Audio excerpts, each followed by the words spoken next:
맨큐는 최상위층이 교육만 잘 받은 것이 아니라 타고난 재능이 다른 사람보다 뛰어나다고 주장한다. 하지만 그렇다면 지난 30년간 일부 국가에서만 불평등이 유독 증가하고 다른 국가들에서는 그렇지 않았다는 사실을 어떻게 설명할까? 독일 굴지의 기업 대표들은 미국의 기업 대표들에 비해 연봉이 절반밖에 되지 않지만 회사 실적을 보면 그들이 미국 기업 대표들보다 재주가 변변치 않다는 말은 절대로 할 수 없다. 재능의 차이라는 논거는 불평등의 역학이 어떻게 작동하는지 설명한다기보다 그저 현 상태를 정당화하는 부실처럼 보인다. 독서의 보물지도를 공유한다. 발굴 독서단 6회를 맞이했습니다. 저는 박곤일이고요. 저는 은유입니다. 저는 신혜림입니다. 저는 정주식입니다. 와, 벌써 6화째다. 이제 중견 팟캐스트로 벌써요? 접어들고 있습니다. 리카 샹셀의 지속 불가능한 불평등 102쪽 문장으로 시작했습니다. 리카 샹셀. 이름이 너무 어려워. 리카 상셀. 샹셀. 샹셀. 샹셀. 그냥 리카 형으로 그냥. 리카 네, 형? 리카 형. 네. 형은 아닌데 형 아닌가? 동생인가요? 설마? 한참 동생이죠. 아, 그래요? 87년생. 87년생. 87년생. 많이 어리네. 동생의 프랑스 등장. 이름은 왠지 다 좀 그 나이가 있으실 것 같은 느낌인데. 관록이 느껴져요 이름에서. 되게 젊은 경제학자죠. 네, 87년생. 토마 피케티에 이은 세계적인 스타 경제학자래요. 저는 이게 책에 써 있는 소개는 그렇게 신뢰하진 않습니다.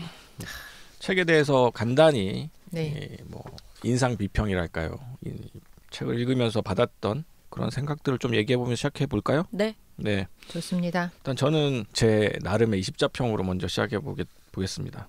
제 20자평은 세계 종말과 자본주의의 종말을 동시에 사고하게 해주는 책입니다. 그러니까 이 책을 제가 고른 이유는 일단 저희가 발굴 독서단이잖아요.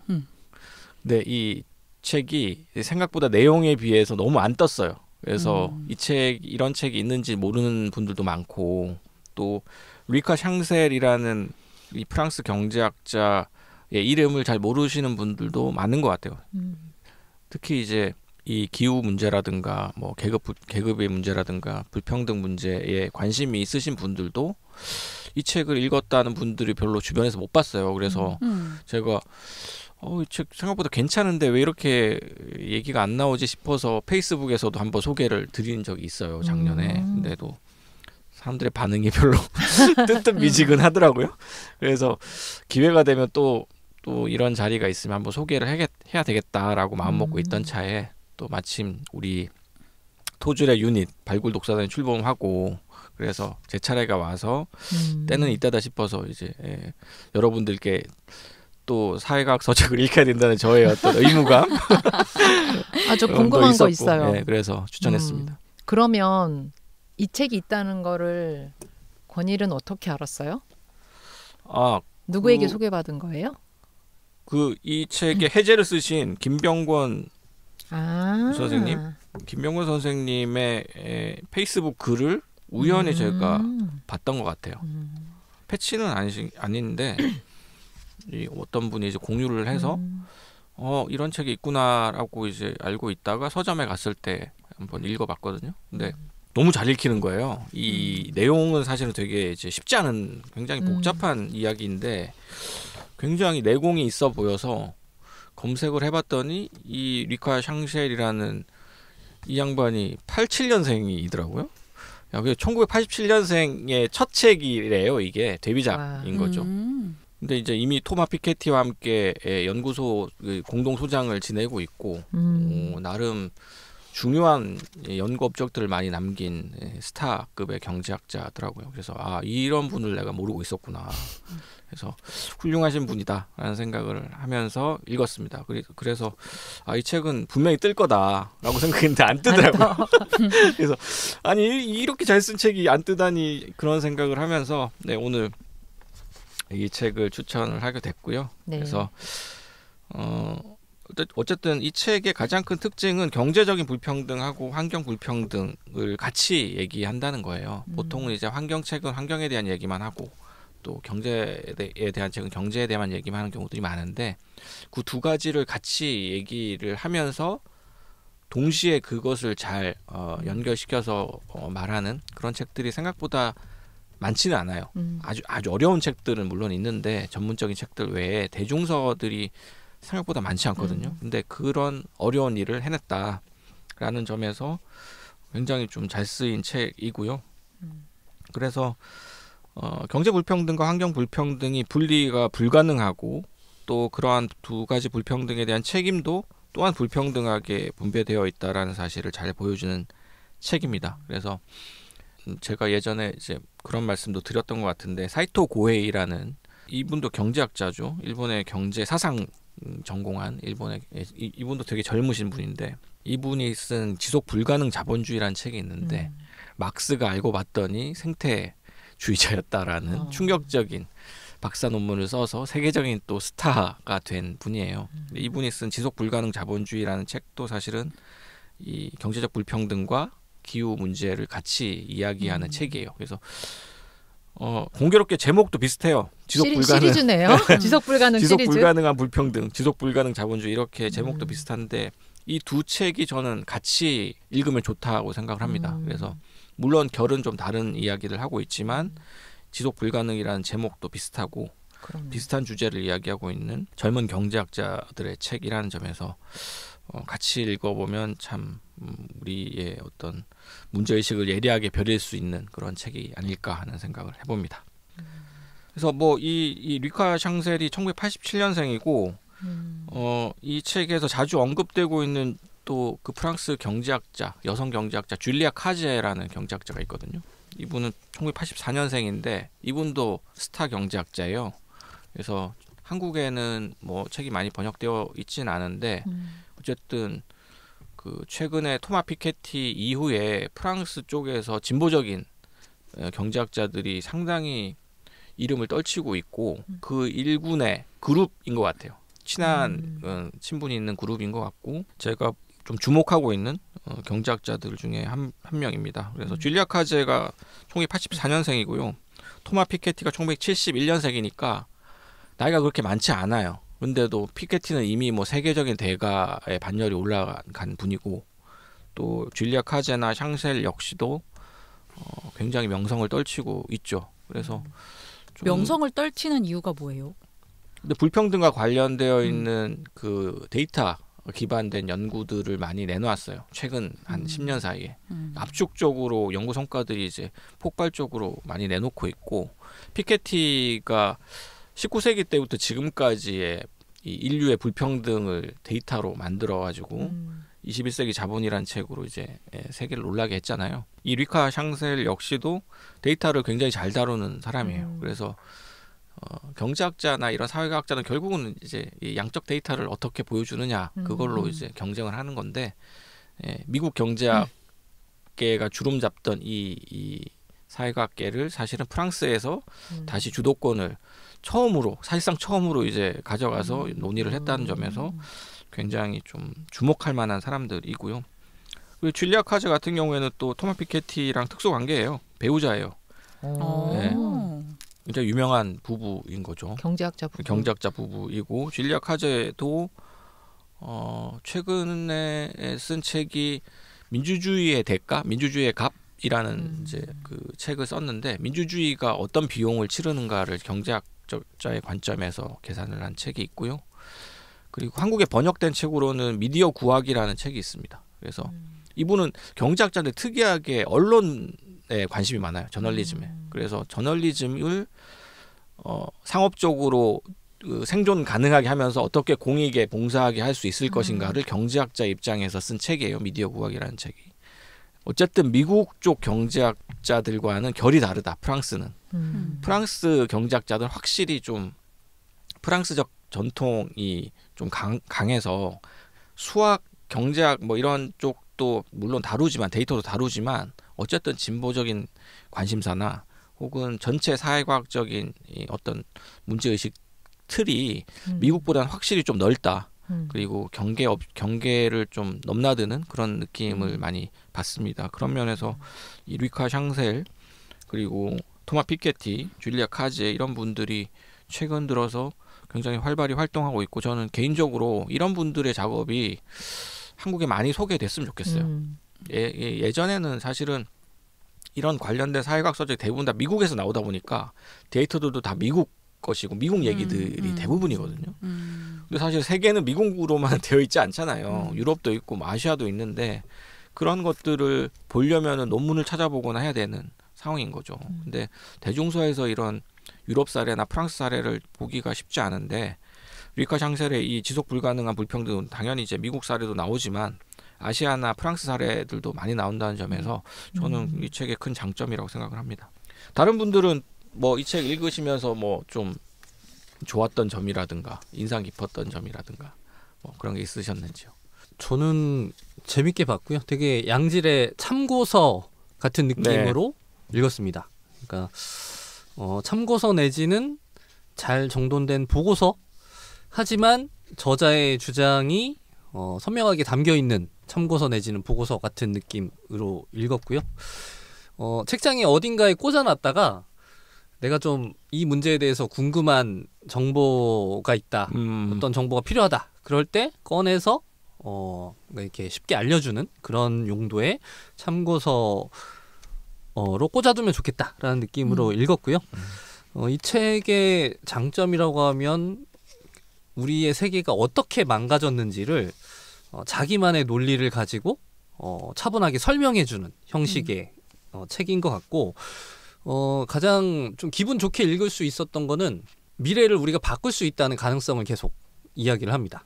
그래서 지금까지의 역사가 지금 우리가 살고 있는 세계가 어떤 시점에 어떤 선택으로 인해서 이렇게 된 것이고 또 앞으로 우리에게 열릴 미래도 지금 우리가 어떻게 선택하느냐에 따라서 달라질 수 있다라는 가능성을 제공한다는 점에서 일종의 경고의 메시지처럼 들리기도 하는데 어떻게 보면 또 희망의 메시지처럼 읽을 수도 있는 책입니다. 그러니까 생태학과 사회정의의 관계를 규명하려는 관점이 들어가 있어서 기후 문제를 앞에 두고 이 기후 문제와 우리가 기존 전통적인 사회정의의 관점에서 이 기후 문제라는 난제를 어떻게 우리가 좀 대응할 수 있을지 이런 아이디어를 좀 찾아내는 데 도움이 되는 그런 책으로 읽었습니다. 다른 뭐 혜림님이나 은유 선생님 어떻게 보셨습니까? 이 책. 저도 이거 멋진 참고서다. 학교 다닐 때 보던 그 참고서 책 생각이 많이 났어요. 왜냐하면 중간 제목이 주제에 해당하는 문장들로 이렇게 구분도 잘 돼 있고 중간 제목만 다 읽어도 내용이 파악되는 그런 구성 이런 것도 좋았고 저는 이제 불평등으로 병든 사회를 전체적으로 다루잖아요. 그런 부분에서 내가 이게 환경 생태 위기만 다루는 책이 아니라는 점이 이 책의 굉장한 장점인 것 같아요. 그래서 불평등으로 인한 이제 어떤 학업 불안적인 측면을 또 소개하는 부분이 굉장히 흥미로웠거든요. 그래서 인도에서 뭐 실시한 연구의 예를 보여주면서 아이들이 카스트를 밝힐 필요도 없고 다른 아이들의 카스트도 모르는 상태에서 단순한 도형 문제를 풀게 했을 때 그냥 신분에 따른 문제 해결 능력의 차이가 보이지 않았다. 근데 이름과 소속 카스트를 밝히고 문제를 풀게 했을 때 하위 카스트에 속한 아이들의 문제 해결력이 저하됐다. 뭐 이런 연구의 사례를 들어줘요. 그리고 스탠퍼드 대학교의 뭐 백인 흑인 학생 실험. 이제 지위 불안에서 비롯되는 스트레스가 고정관념 위협이라는 그런 어떤 정의로 이렇게 명료하게 이분이 정리를 해주면서 이제 어떤 이 불평등이 얼마나 일상에서 많은 부분을 조종하는가? 이 사회 구조가 얼마나 많은 불평등한 사회 구조가 개개인의 삶을 이렇게 통제한다고 그래야 되나? 구조화한다고 해야 되나? 그런 부분들을 세세히 이렇게 설명해 주면서 이제 불평등이 점점 심화되는 사회에서 뭐 교육 불평등, 문화적 접근의 불평등, 막 정치적 양극화 이래서 막 그 약간 신문을 읽듯이 정치면, 사회면, 경제면, 환경면 이런 식으로 다 연결되어 있다라는 것을 아주 과학적인 데이터를 기반으로 보여주니까 저도 지루하지 않게는 읽었어요. 지루하지 않게는 읽었지만 제 불만은 문장이 너무 딱딱하다. 아, 전 이건- 지루했습니다. 예, 이건 참고서지. 전 지루하지는 않았거든요. 그러니까 약간 뭐라 그럴까 좀 따분한 느낌은 있었는데 문장까지 지루함과 따분함은 어떻게 어떻게 아니, 다른 지루하면 겁니까? 읽기 싫어가지고 좀 몸이 아. 이렇게 꼬이고 이러는 건데 따분한 거는 좀 다른 것 같아요. 제 저기 제 지루함은 자문서에. 하품 나오는 거고 따분함은 좀 더 그럼. 짜증에 더 가까워요. 네. 같은 얘기 아니에요? 그래서 이거를 저는 한 번에 이렇게 쭉 읽히긴 했어요. 그러다 반 좀 읽고 이제 너무 같은 문장이 계속 나오니까 좀 쉬었다가 또 절반 읽고 이랬는데 그래? 그게 좀 아쉬웠어요. 저는 아름다운 문장으로 쓰여진 글을 좋아하기 때문에 전 완전 재밌게 읽었는데. 아 권일님의 이 문장 취향. 아 권일님은 기본적으로 미문을 좋아하지 않아요. 그래서 이런 따분한 글도 아주 즐겁게 읽을 수 있는 저는 막 능력을- 비유 이런 거 많은 그 문장을 싫어하거든요. 그런 건 저도 딱히 좋아하는 건 아닌데 그렇습니다. 하여튼 저는 이제 알겠습니다. 보고서 네. 보고서 같이 알겠습니다. 필요할 때 찾아볼 수 있는 책이었다. 네. 이게 왜 완전 재밌었어요? 약간 유익하고 뭐 잘 정리되고 의미 있고 이런 거 말고. 아 좋은 질문이다. 저도 그게 궁금해요. 이게 유익하고 이거 진짜 참고서로 알아야 진짜 돼. 아주 책장에 꽂아둘만 유익한 하다. 책이야. 근데 야 이게 흥미진진해. 너무 재밌어. 이거는 좀 다르잖아요. 네. 근데 사실 저도 이제 뭐 감상평을 잠깐 네, 얘기를 네, 네. 하자면 저는 이걸 이제 권일 쌤이 추천을 언제 했는지 기억 안 나는데 한 2년 전에 했거든요. 페이스북에서 페이스북에서 한 거. 페이스북에서 했는지 뭐 사적인 자리에서 했는지 모르겠는데 그걸 보고 제가 마침 그 기후에 대한 글을 써야 될 일이 있어가지고 여러 책을 막 읽다가 이것도 읽어봐야겠다 해서 읽었던 참고. 책이고 그 책들 중에 되게 좋았던 책에 속하는. 예, 그래서 그때 당시에 불만은 왜 토즐은 기후 얘기를 이렇게 안 하는 거야? 그러니까 이래가지고 그 글의 마무리도 기후에 대한 토론을 좀 해야 된다. 이런 책도 읽고 막 이런 식으로 막 마무리했던 기억이 나거든요. 근데 읽으면서 저한테는 진짜 필요한 책이라고 생각했고, 그러니까 기후에 대한 글을 써야 되는 사람.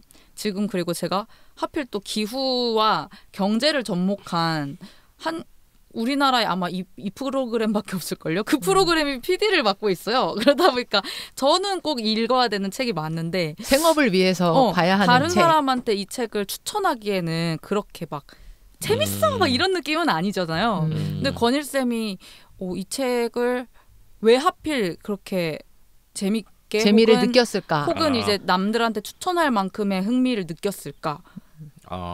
좀 그건 궁금할 수 모르겠다고 있겠네요. 생각했어요. 네. 제 책에 특히 이제 뭐 사회과학과 관련된 책들의 재미가 여러 종류가 있는데 뭐 이를테면 어떤 통찰적인 날카로운 관점을 제공해 주는 책이 있고 또 어떤 문제에 대해서 일목요연하게 잘 정리해 주는 책이 있고 뭐 여러 가지 종류들이 있는데 그런 책들의 각각의 장점들 중에서 이 책은 잘 정리를 해주고 있으면서도 뭐 어떤 독특한 관점을 제공한다기보다는 서로 섞이지 않는 분야들을 잘 섞어요. 낸다는 점이 있죠. 그래서 약간 종합 격투기 같은 느낌. 그래서 경제학자들이 특히 이제 뭐 대부분 분과 학문들이 다 마찬가지지만 자기 분과 얘기만 하거든요. 그것을 벗어나기도 힘들고 그것이 또 자기 어떤 한계이자 그 예의라고 생각하고 다른 분야에 대해서 얘기를 하지 않아요. 학자들일수록. 특히 이제 경제학은 그런 것들이 심하고 경제학자가 정치 얘기를 한다거나 이를테면 환경에 대해서 얘기하는 과학자가 불평등을 얘기한다거나 이런 얘기를 하지 않는 거죠. 근데 이 사람은 다 얘기해요. 정치적인 불평등도 얘기하고 원래는 사회학자가 얘기할 법한 이야기를 경제학자가 얘기를 하고 그러니까 사실은 경제학자들이 아주 경멸하는 게 사회학자들이거든요. 지난 시간에 네, 특집 때 이야기했던 것처럼. 그러니까 본인들은 수학을 하는 과학자이고 나머지 이제 사회학 한 애들은 그 쩌리 같은 애들이라고 생각하는데 이 리카 샹셀은 사회학적인 마인드도 갖고 있고 또 경제학자로서의 데이터를 다루는 그런 이제 마인드도 있고 또한 환경 문제에 대한 자연과학자적인 입장도 그런 관점에서도 접근을 하고 있고 또한 또 윤리적이고 도덕적인 관점도 갖고 있죠. 그래서 다양한 관점들을 버무려서 좀 일관성 있게 얘기를 하는 책이 찾아보면 진짜 드물어요. 이거는 굉장히 이제 드문 방식의 서술이고 그래서 저는 읽으면서 야, 이 얘기랑 갖다 붙이고 또 이 얘기를 또 저 얘기랑 갖다 붙이는구나 하는 생각을 하면서 저는 개인적으로 저 역시도 이제 저자로서 많이 배웠어요. 그래서 저 같으면은 아마 같이 얘기를 못했을 만한 얘기를 그냥 과감하게 갖다 붙여서 얘기를 하더라고요. 그래서 이런 방식의 글쓰기도 가능하겠구나. 저도 이제 읽으면서 좀 반성했던 게 나도 모르게 나도 미국식의 그런 저자들의 책을 많이 읽다 보니까 미국식의 글쓰기에 많이 길들여졌다는 생각을 많이 했어요. 이건 프랑스 특인가요? 이렇게 여러 유럽 분야를 특이죠. 접목해서 독일 학자들도 글쓰기 하는 약간 거. 이런 방식의 글을 많이 쓰거든요. 그러니까 본인의 어떤 전공 분야에 갇히지 않고 전체를 조망하면서 글을 쓰는 것에 대해서 상대적으로 미국이나 이런 이제 우리나라보다는 관대하죠. 왜냐하면 거기 그런 나라 유럽 지식인들은 공적 지식인으로서 지금 당대 동시대에 대해서 자신들이 진단을 내리고 대중들과 계속 소통을 하는 것이 자신들의 직분이고 의무라고 생각하거든요. 근데 미국이라는 곳은 그렇지 않거든요. 자기 학문 분야에 대해서만 얘기를 하는 것이 미덕이고 다른 분야에 대해서 얘기를 하지 않는 것이 예의라고 생각하고 주제는 없다고 생각하는 것도 있고 사실은 또 그만큼 또 학문 사이의 어떤 전문성에 대한 그런 것들이 강하죠. 근데 그런 면에서 저는 유럽적인 글쓰기를 보여준다고 생각해요. 그러니까 문장이 뭐 미문이고 아니고 이런 걸 떠나서 저는 이분이 이제 이 이야기하고 있는 것들이 사실은 반드시 경제학에 국한되지 않고 어쨌든 사회과학적인 전반적인 맞아요. 영역에 대해서 이 경제학자로서 얘기를 했다는 점이 저는 굉장히 좀 신선했어요. 그래서 재미있게 읽었던 것 같습니다. 그래서 사회 문제에 관심이 있고 이 세상이 조금 더 정의롭고 평등해지기를 바라는 사람들에겐 재미있게 전 읽을 수 있는 책이라고 생각해요. 궁금한 게 그러면 이 책이 내용은 똑같아. 근데 경제학자가 아니라 사회학자가 쓴 책이야. 네. 그래도 똑같은 점수예요? 사회학자가 썼으면 좀 다른 방식으로 썼을 것 같아요. 조금 더 재밌게 썼을 것 같아요. 고봐요. 네. 내 말이 맞잖아.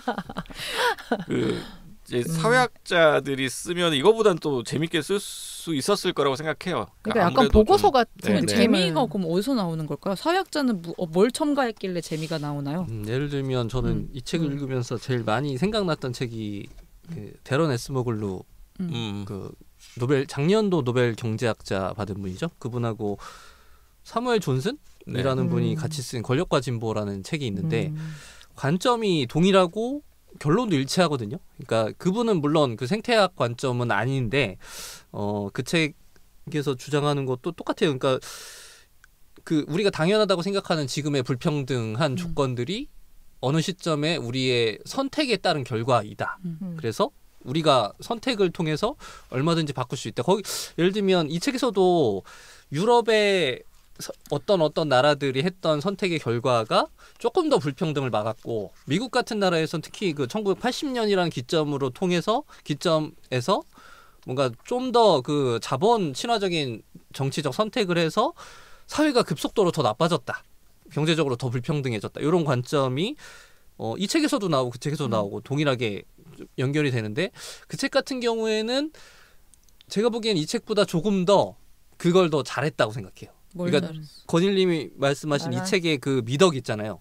그 미덕이 더 잘 살아났다. 여러 분야를 섞은 거. 그래서 그러니까 노벨상을 받았겠죠. 아무튼 근데 뭐라 그럴까? 이 책은 그러니까 그 책에서는 약간 역사적, 문화적 뭔가 이런 것들을 조금 더 서사를 더 과감하게 부여했다고 생각해요. 그래서 약간 인류 역사 1000년의 관점에서 그때 이런 선택을 해서 이런 조금 더 과감한 거죠. 근데 지금 제가 이 책에서 아쉬웠던 거는 일단 좀 보수적이라는 그 대안 제시가 좀 보수적이라는 게 있어요. 그러니까 예를 들면 앞에 시작할 때 그 우리가 어떤 선택을 해야 되는지 알려줄 것처럼 얘기하거든요. 근데 뒤로 갈수록 내가 할 수 있는 선택이라기보다는 국가 단위의 어떤 정책 결정에 그 가능성을 굉장히 강조하면서 국가밖에 할 수 없는 일 이런 것들을 얘기해요. 그러니까 예를 들면은 뭐 지방에서 어떤 지방 권력이나 어떤 다른 시민사회 조직에서는 할 수 없다. 이거는 국가 단위에서 결정해야 되는 일들. 그래서 읽을수록 약간 조금 이렇게 멀어지는 느낌이 들었어. 내가 할 수 있는 일이 아니구나. 이거는 그냥 그 국가가 어떤 행정적인 동원 능력에서 이런 참고를 할 수 있는 부분이구나라는 생각이 들어서 약간 그 시민의 참여, 개인의 참여라는 관점에서는 읽으면서 조금 멀어진 느낌이 들었어요. 근데 주식님 얘기 들으니까 좀 더 명확해지네요. 그러니까 데런 에스모글루 내가 재밌는 이유? 재미를 느낀 이유요? 서사과이도 에스모글루 책과 이 책의 가장 큰 차이는 에스모글루는 이제 스토리텔링적인 그런 얘기를 많이 해요. 그러니까 이를테면 첫 장 딱 시작하면 이 책은 그냥 데이터를 줄줄줄줄 얘기하잖아요. 근데 에스모글루는 일단 주인공이 등장해.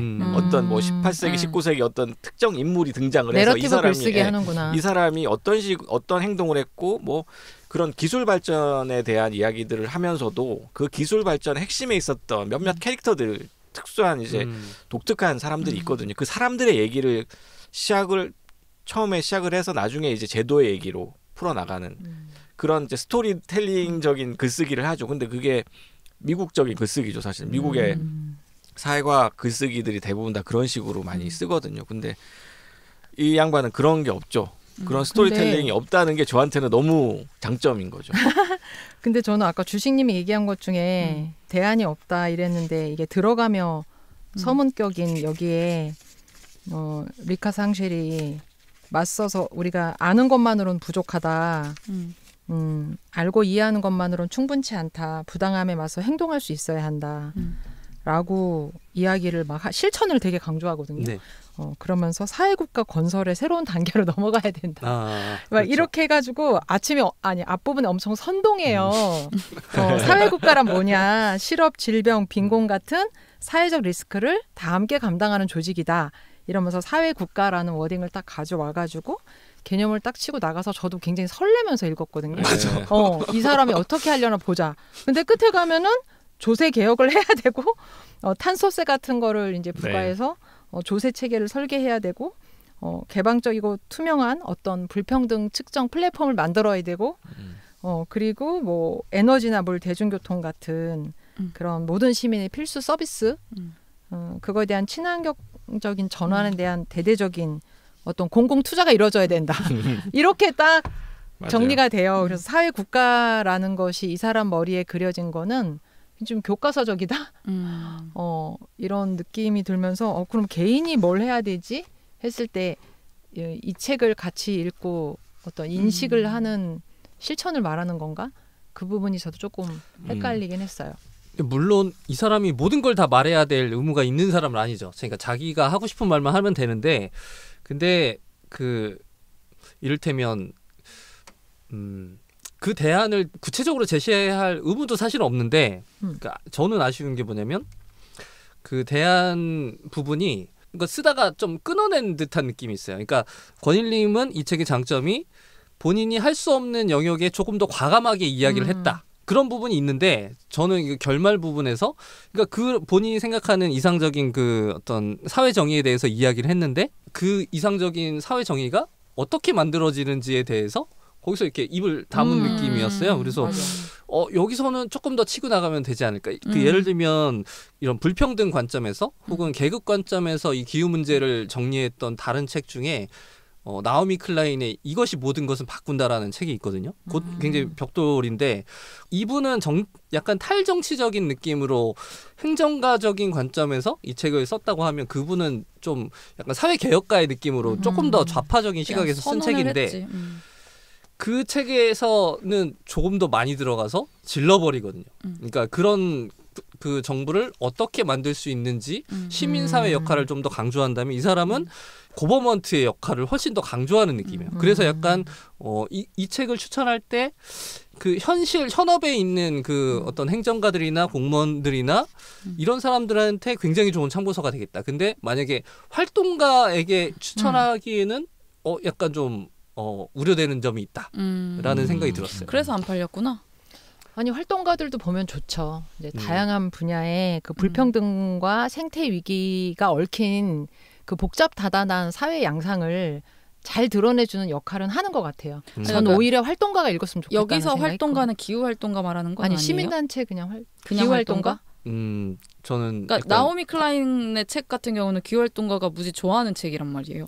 그렇지. 네, 그러니까 되게 선호하는 책인데 이 책을 기후 활동가가 읽었다는 뭐 포스팅이나 이런 건 못 봤거든요.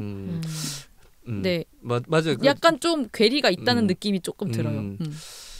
맞아요. 그 신혜림이 말하는 정도의 활동가를 생각을 하고 얘기한 거고 지금 좀 아는 활동가. 아는 활동가. 이 기후 딴에서 뭔가 활동하는 활동가에 더 가까운 사람. 근데 그 책에 비해서 이 책의 장점은 뭐냐면 반대로 예를 들어 이 책은 약간 그 제목과 부제를 보면 답정너일 거라는 생각이 들거든요. 지속 불가능한 불평등에 대해서 이 학자가 이미 자기 그 주장과 가설을 딱 세워놓은 상태에서 거기에 부합하는 그 경제적 데이터를 때려 박았을 것 같은 느낌이 사실 들었는데 근데 읽어보면 의외로 자기 주장에 부합하는 논문이나 근거들을 갖다가 그냥 일방적으로 서술하지 않고 예를 들면 이런 식으로 해요. 그러니까 최근에 자기가 이 주제와 관련된 논문들을 다 메타 분석을 해서 그중에 몇 개는 이런 입장, 몇 개는 이런 입장 이런 식으로 그 최근의 연구 동향들을 자기가 이렇게 한 발짝 물러나서 이렇게 소개를 하는 그런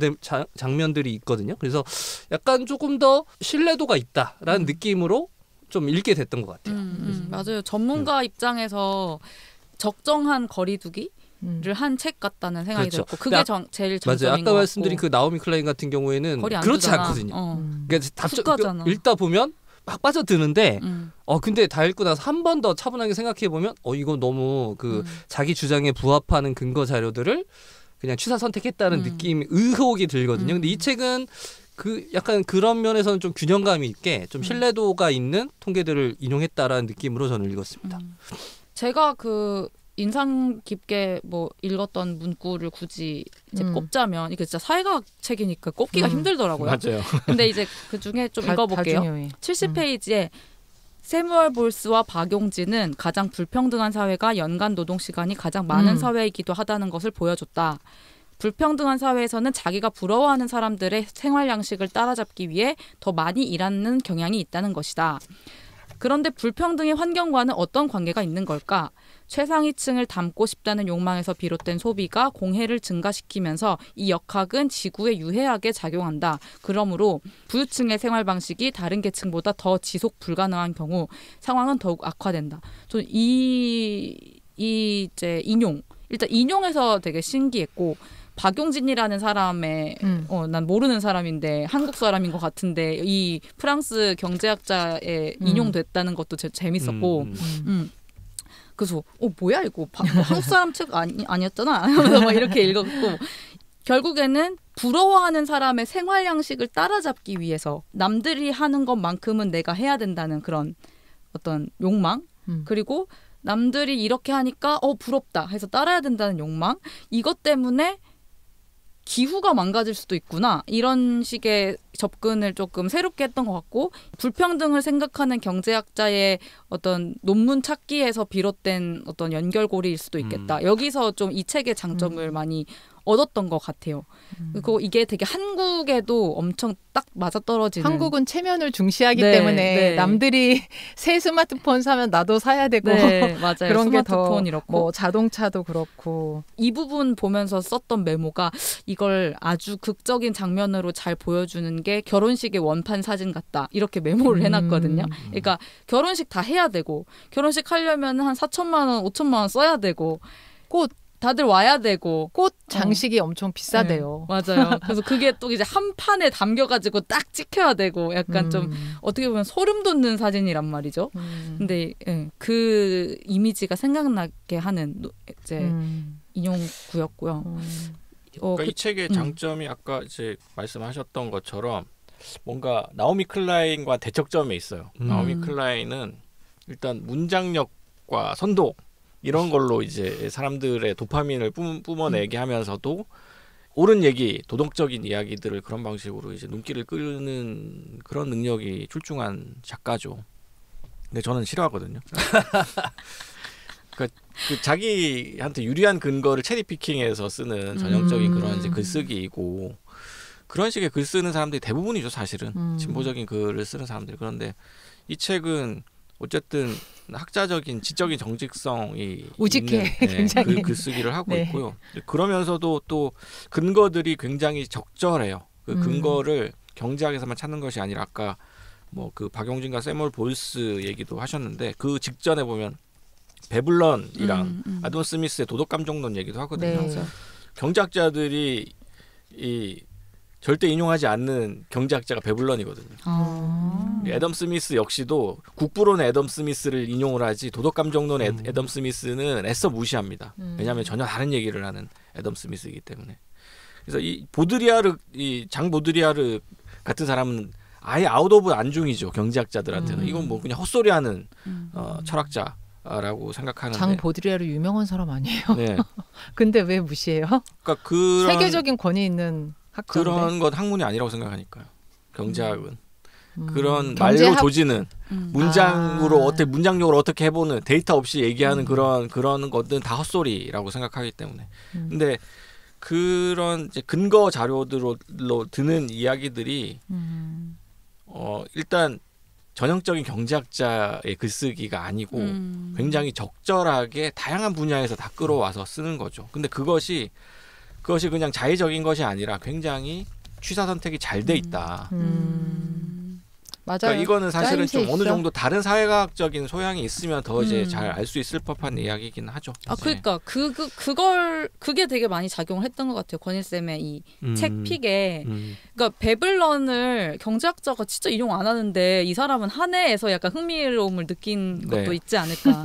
그래서 약간 경제학자가 쓴 책에 좀 오히려 가산점이 붙은 게 아닐까라는 추측을 한번 해봤었어요. 신선한 어떤 충격 뭐 이런 것들을 주는 게 있죠. 네, 여기서 이거 읽다 보면 소득과 공예 배출에 밀접한 관계도 맞아. 이야기하잖아요. 그래서 자동차 배기량이라든가 뭐 장거리 여행 또 그리고 뭐지 이런 그 대형 주택 구매 이런 걸로 인한 그러니까 불평등 사회에서 부자들이 더 부자가 되는 사회에서 그들이 더 환경 오염의 주범이 되는데 그 책임을 지는 거는 소득이 더 없고 가난한 사람들인 이 부조리한 사회를 굉장히 여러 번 이렇게 짚어내잖아요. 그래서 이 책을 읽으면서 제가 막 한 줄 평을 생각한 건 부자가 죽어야 돼. 나라가 산다. 부자가 죽어야 이 지구가 생태 위기에서 좀 빠져나올 수 있다. 근데 이 사회가 점점 부자를 선망하고 여기 지적한 것처럼 삶의 롤모델로 삼으면서 타인의 욕망을 욕망하고 부자의 욕망을 욕망하면서 이게 악화되고 있잖아요. 네, 그래서 네. 그런 부분을 잘 짚어줘서 저는 이걸 읽으면서 이게 환경책이라는 생각보다는 정말 사회과학자가 쓴 책 같은 느낌을 많이 받고 읽다 보면 또 이제 환경 얘기로 넘어가 있고 그게 또 좀 매력이었던 것 같아요. 제가 2023년 11월 11일에 이 책을 읽었는데 이때 추경호가 이 책을 읽다가 뉴스를 본 거예요. 책 읽다 말고 뉴스를 봤는데 추경호가 이 말을 한 거예요. 세계 최고 수준 한국 상속세율 한번 건드릴 때 됐다. 그러니까 이게 이제 기사 헤드라인이었는데 근데 이제 경제부총리가 부자들 상속세 너무 많이 낸다. 그러니까 이거 좀 이제 줄여줘야 된다. 이 얘기 한 거잖아요. 근데 여기에 댓글들이 맞아 이러고 있는 거예요. 그러니까 그게 딱 그런 부자의 욕망을 욕망하고 나도 언젠간 부자가 될 수 있지 않을까 하는 그 방식으로 살고 있는 게 이 뉴스를 보고 딱 보고 이 대목을 읽고 있었는데 그 뉴스를 보고 너무 소름 돋아가지고 근데 내가 조금 다른 차원에서 생각하고 있었던 우리나라의 양상이 환경, 기후랑 이렇게 또 연결이 될 수 있구나라는 거를 이 책이 좀 알려줬던 것 같아요. 그렇죠. 그런 소위 아비투스 같은 걸로 그런 관점으로 경제적 불평등을 설명하는 사람은 사실 많거든요. 근데 지금 보니까 그거를 기후 문제까지 연결을 시켜서 이렇게 고리로 풀어낸 거는 정말 이 사람의 독특한 관점이었던 것 같아요. 예를 들면 소비 동조화 같은 것도 그거를 경제적 관점에서 그 계급적 관점에서 풀어낸 사람 많은데 기후 문제까지 연결해서 이거를 설명해낸 거는 이 사람의 독창성이 맞는 것 같네요. 그래서 처음 이 책을 그냥 봤을 때는 사실 권일쌤이 이 책을 왜 추천했지? 약간 이 생각도 그 얘기 좀 살짝 그만해 지금. 그 얘기 7번째 충분히 설명했잖아. 근데 그게 아니라 나는 이 책을 읽고 좋았다니까요. 그러니까 알게 됐다. 그러니까 이게 이렇게 하나하나 좀 이렇게 엮어서 생각을 해보니까 이 책이 생각보다 독특하고 유니크해. 그 고유해. 약간 경제학자들이 WID 월드 이 경제학자들이 불평등에 대해 더 믿을만하고 비교 가능한 정보를 제공하기 위해서 자유롭게 접근할 수 있는 데이터베이스를 만들었다고 해가지고 이거 알려주거든요. 자기도 거기 속해 있다고. 그러니까 이런 좀 최신 버전의 불평등을 생각하는 경제학자들의 어떤 자료를 접근할 수 있다는 점에서 이 책이 되게 유니크하더라고요. 그래서 되게 많이 배웠던 책으로 기억에 남아 있습니다. 저 또 생각나 이 책의 장점이 그런 것 같아요. 그러니까 제가 이 책을 좀 밋밋하게 읽었던 이유가 이 책에는 도덕적 흥분이 없어요.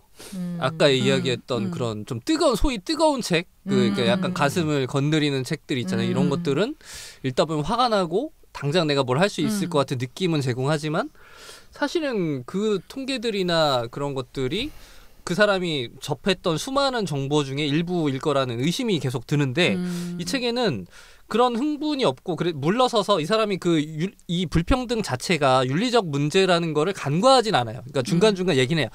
이 최근 30년 동안 가속화된 이 경제적 불평등이 윤리적 문제이기도 하지만 사실은 그 외에도 이러이러한 문제가 있어라고 설명을 하면서 그 이외에 윤리적 문제를 제외한 나머지 문제에 대해서 본인이 이제 설명하는 방식으로 이 책을 쓰잖아요.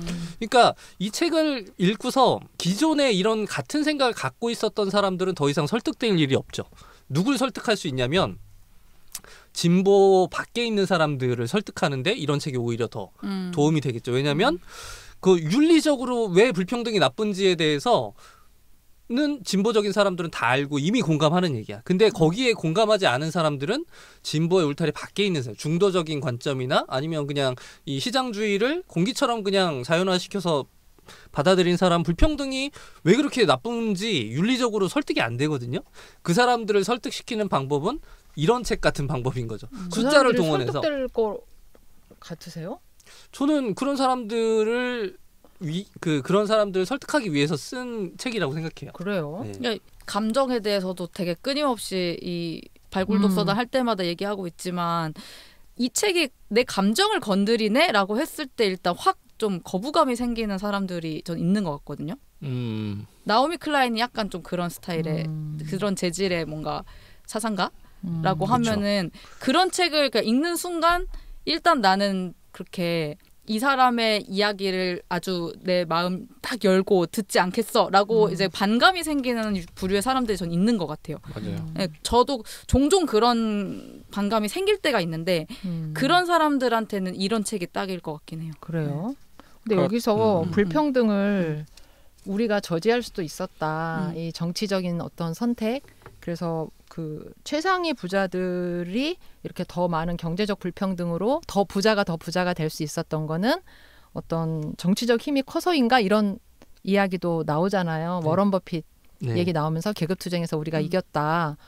그런 부분, 그래서 불평등은 기본적으로 우리가 저지할 수도 있었을 어떤 정치적 조정에서 비롯된 거다 이렇게 계속 얘기를 하는데 이 부분에서 저는 물음표가 좀 생기는 게 그러면 우리가 정치적으로 조금 더 진보적으로 뭘 어떻게 해야 된다는 거지? 그 이야기는 뭐 상세히 나오진 않아요. 근데 저는 이 책이 굉장히 그런 면에서 정치적인 어떤 각성이나 행동, 실천을 촉구한다는 생각이 좀 들었거든요. 그거를 해야만 이걸 바꿀 수 있다라는 이야기. 근데 정작 자기는 이제 제도나 사회국가로 가야 된다 이렇게 이야기를 하는 거면 제 생각에는 보수적인 사람들이 소위 운동판 바깥에 있는 사람들이 이 책을 보면 반감을 갖지 않을까요? 설득이 되려나? 그러니까 그 이야기, 그러니까 정치적으로 어찌 해야 된다는 행동에 관한 이야기는 이 책에서 저는 괄호 안에 있다고 생각해요. 없어. 그죠? 네. 그러니까 네. 그 운을 앞에서 띄우고 그 얘기가 있을 것 같이 처음에 들어갔는데 사실은 없죠. 그 얘기는 중간에도 약간 계속 나와. 네, 그러니까 윤리적으로 문제가 있다라고 하는 거는 그냥 나는 그걸 다루지 않겠다로 중간에 넘어갔다고 생각해요. 그 부분은 괄호 안에 있고 근데 그거 말고 그냥 우리 경제적으로만 한번 따져보자. 윤리적으로 문제가 있어. 그거는 그렇다 치고 야 너네가 생각하는 그 좋아하는 숫자로 한번 우리가 따져볼까? 그래도 이렇게 문제야. 불평등 나쁘지 않아? 라고 이야기하는 책? 저는 그 정도 톤으로 읽었거든요. 저도 주식님이랑 좀 비슷하게 봤던 게 이 책이 누구한테 좀 먹힐까? 그러니까 이미 이 진보적인 사람한테는 사실은 다 아는 얘기로 들리겠죠. 뭐 저나 이런 사람들한테. 근데 제가 이 책에 어떤 가치가 있다고 생각하는, 더 많이 팔렸으면 좋겠다고 생각하는 것이 뭐 어떤 뭐라고 우파 중에서도 뭐 매일 경제신문 읽고 그 좌파 빨갱이라고 욕하는 그런 사람들은 이런 책 아무리 읽혀도 바뀌지 않아요. 그런 사람들은 뭘 해도 안 바뀌는 사람들이고 이 책이 먹히는 사람들은 그냥 하루하루 살아가는 생활인들, 뭐 정치에 대해서 크게 관심이 없지만 어쨌든 열심히 살아가는 우리가 흔히 부동층이라고 부르는 40%의 사람들. 40%는 엄청나게 많은 사람들이죠. 진보도 보수도 아니지만 어쨌든 어쩔 때는 진보도 찍었다, 어쩔 때 보수도 찍었다가 그러니까 특별히 그런 어떤 정치적인 성향은 아니고 어쨌든 대세를 따라가는 그런 사람들이 한 40~50%는 되거든요. 어느 사회관 간에. 그런 사람들이 읽었을 때 설득이 될 수 있는 얘기들인 거죠. 이를테면 여기에 있는 것은 무슨 감정적인 선동이 아니라 데이터를 통해서 불평등이라는 게 문제다. 이게 누가 봐도 문제가 아니냐라는 식으로 이제 얘기를 하고 있는데 이런 것이 어떤 면에서는 되게 강력하게 설득이 될 수 있는 거죠. 나오미 클라인이나 또 실명을 언급해서 좀 그렇긴 합니다만 중앙대 김누리 교수님 같은 갑자기 한국인이 나오니까 반갑네요. 그런 분들이 쓰는 글은 굉장히 뜨겁거든요. 뜨거운데 그런 뜨거운 글들은 우리 편 사람들을 더 격앙시키죠. 그런데 우리 편 바깥에 있는 중간자적 입장이 있거나 아니면 저쪽 편에 있는 반대편에 있는 사람들은 절대 설득이 안 되죠. 왜 이렇게 흥분하지? 왜 이렇게 화가 나 있는 거야? 라는 반응이 나올 수밖에 없어요. 그런 글들은. 근데 이런 책들은 사실은 되게 밋밋하고 그냥 재미가 없게 들리는데 근거 자료들은 사실은 되게 좀 가치 중립적으로 느껴지거든요. 실제로 그렇진 않지만. 그래서 오히려 이런 책들이 오히려 훨씬 더 효과적일 수 있다. 이 생각이 정립되지 않는 사람들한테는. 그런 면에서 저는 이 책이 사실은 중간중간에 굉장히 날카로움들을 숨겨놓고 있고 그것을 이제 뭉툭하게 깎아서 많이 표현하고 있다고 생각해요. 제가 처음에 이 방송 시작하면서 읽었던 맨큐에 대한 이야기. 맨큐라는 사람은 세계에서 가장 유명한 경제학자거든요. 모든 대학에서 맨큐의 경제학을 가르쳐요. 경제학과 들어가면 무조건 배우는 게 맨큐의 경제학이거든요. 근데 이 사람이 완전 극우의 극우파 경제학자거든요. 그러니까 경제학을 하게 되면 다 맨큐처럼 변하는 거예요. 맨큐와 같은 생각으로. 불평등은 당연한 것이고 부자들이 그렇게 많이 가져가고 부자가 아닌 사람들이 그렇게 못 사는 것은 그건 역시도 당연하다라는 식의 사고가 경제학자들한테 인이 박히게 만든 장본인이 맨큐라는 사람이거든요. 그리고 모든 경제학자들이 다 맨큐가 되고 싶어하고 맨큐처럼 글을 쓰고 싶어하죠. 그 맨큐에 대한 정면 비판을 하면서 이 이제 백이 쪽에 나와 있던 그런 이야기들을 하는 것 자체가 사실은 경제학자 입장에서는 굉장히 이단적이고 반골적인 얘기예요. 사실은 어떤 면에서 용기가 필요한 이야기이기도 하고. 그래서 사실은 이게 사실 되게 별것 아닌 것처럼 들리지만 중간중간에 굉장히 칼이 많이 숨겨져 있는 책이다. 그리고 불평등에 대해서도 뭐 사실은 우리가 불평등이 문제다라고 진보적인 사람들 많이 얘기하지만 전 세계 대다수 경제학자들이나 많은 사람들 불평등은 당연하다고 생각하거든요. 사람 사는 세상 인류 역사상 불평등하지 않았던 역사가 있었어?